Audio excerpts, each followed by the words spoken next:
Hey everyone, Brian from Bear Bull Traders here. It is the weekend, March 15th. Hope everyone is having a good weekend so far.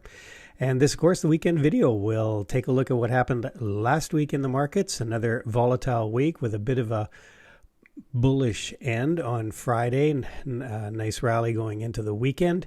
But is the bottom in? That's the big question. So we'll take a look ahead and see what we got coming up next week and what to watch for. So let's get down to it. Okay, so let's take a quick look at what happened last week. More volatility continued.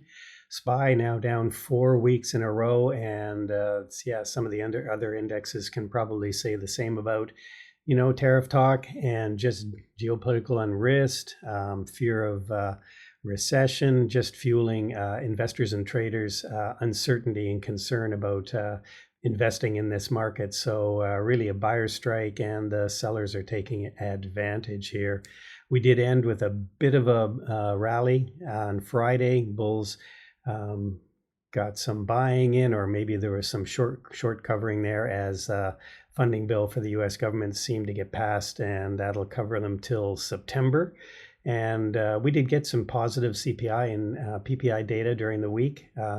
Did show a little bit of cooling in inflation, but consumer sentiment number, which came out on Friday, really hit a low it hasn't been seen since November 2022. So that was, again, sort of an indication of how the consumer is feeling. So you can see here how we ended on the week, all down on the indexes. IWM did seem to end up at the least, the lowest loser, which was kind of interesting, the small caps. Energy and utilities, the strongest sectors on the week, and I believe they were the only green sectors. Maybe financials are up a hair. Communication services, staples, interestingly, which has been very strong. Sort of safety trade, that was lost the most on the week with communication services. 2-year and 10-year treasuries pretty much flat on the week. No action there whatsoever, or very little anyway. And US dollar was accordingly flat as well. No movement one way or another. And I would say Bitcoin was down a little bit. It did actually drop below, I believe, 80,000 at some point, but it did manage a bit of a rally, especially on Friday. But we are down a little bit on the week. So you can see that's how we ended the week. And before we continue on, just like to throw in a quick plug for some of my books that are available on Amazon. They're available all formats, whether you're e-reader, audio, or hard copy person. You can check them out. My first book, How to Swing Trade, Beginner's Guide to Trading Tools and the Strategies for a Swing Trader. This Profiting as an Active Trader, a little bit more in depth in terms of swing trading, position trading. And of course, my options trading book, if you're a bit of a trader already and you're more interested in exploring options, this is a complete guide to options trading. So you can check those out on Amazon. All right, so let's start looking at some of the indexes here. You can see this is the fear index, the VIX, and we did kind of spike up on the VIX.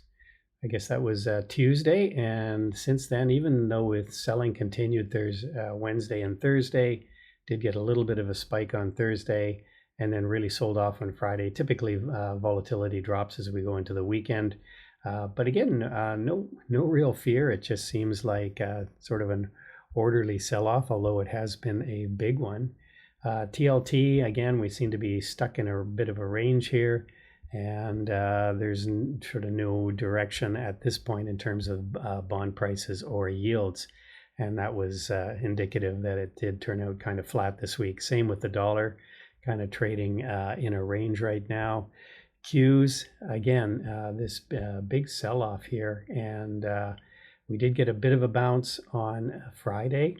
So this kind of low here kind of stands out as possible support, and maybe some bottoming action, although I'm just a little bit concerned we're one tweet or White House message away from another drop here. So we are pretty oversold, so it's hard to get really super bearish at this point. But again, we're still in a downtrend, maybe broke that really near-term downtrend on Friday, but again, really couldn't get above some of these moving averages, and we're well below the 200. So still pretty bearish action here, and I guess we'll wait for some more confirmation. We may end up having to sort of churn sideways for a while if we're going to even see a rally at some point.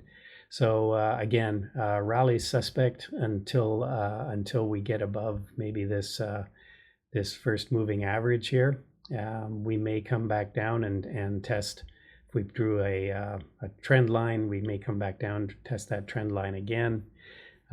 So again, not overly bullish quite yet. And even the price action on Friday, we had that bit of an expansion in range when we did break out, but then the rest of the day was kind of choppy. Didn't really do much. So again, the buyer's not really willing to step in and push the market higher once we had that initial push. The Dow, kind of the same comment. Don't want to keep repeating myself here, but and the IWM, again, kind of put in a low here. So this low on a lot of these indexes needs to hold if we are going to maintain this sort of bullish position, or at least some, not necessarily bullish, but at least come up with a thesis that maybe the stock market indexes have stopped going down. Taking a look again at the SPY, again, this low kind of in this area, 555, really you don't want to see that drop again, because then we could be back here testing this level and then going even lower. So finally, Bitcoin, let's take a look at this. And again, Bitcoin, we did drop below 80,000 here early in the week and managed to come back up. Again, rallied on Friday, but we're still below this moving average here, and yeah, still bearish. So let's talk about some swing trades. As I said last week, I was a little bit nervous about stepping into any swing trades just because of headline risk.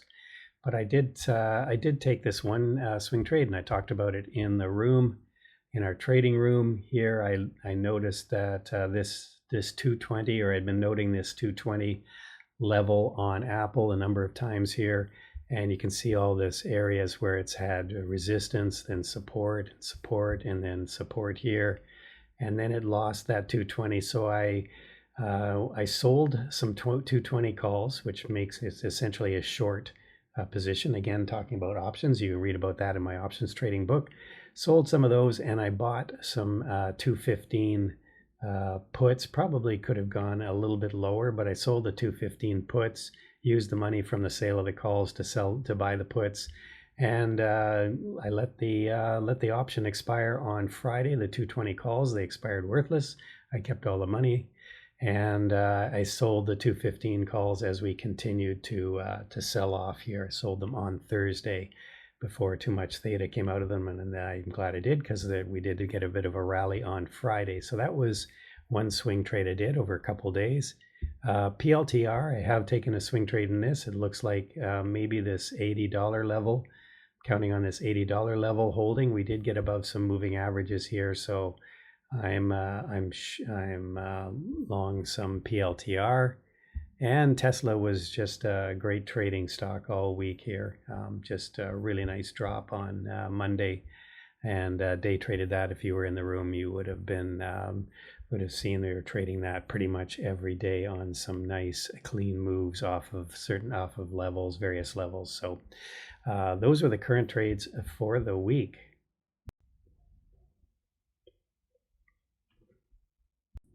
So potential swing trades for next week, not liking a lot, because again, I still feel like we have a lot of headline risk here. I do like AMD. AMD seems to, given the week we had last week, you can see here we really didn't move very much on AMD. So you can see here we're kind of holding in this sort of 95 area. It's really been holding up, and possibility for it to break out here, and our move here could be up to, I would say, 114, 115. So if we're at 100 and 115, that's a $15 move, $5 risk. So potential for AMD to kind of break out here, particularly if we have found a bottom in the market. I'm not convinced that we have, but at the very least, AMD seems to be holding up fairly nicely over the sell-off that we had last week. You can see here NVIDIA's up. There is a big conference next week. NVIDIA's hosting a big conference. Goes from the 17th to the 21st, I believe. So a week. It has to do with AI.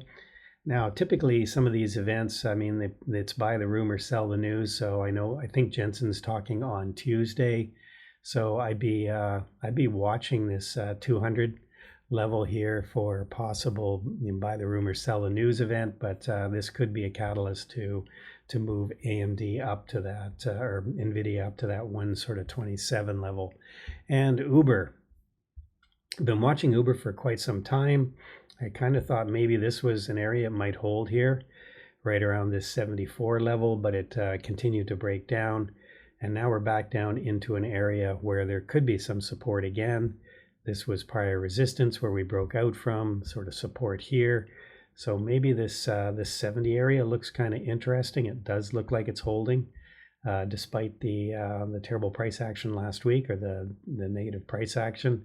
So again, could be another sort of AMD type trade where maybe it's found a bottom here at 70, and we either chop sideways, or maybe we can find a bit of a rally back up into this 75 area, 76 area, where we broke down from again. So those are the trades I am watching for next week. As the week opens, there's always other opportunities that I look at, like Apple I did last week. So we'll just be watching for other swing trade opportunities as the week goes on.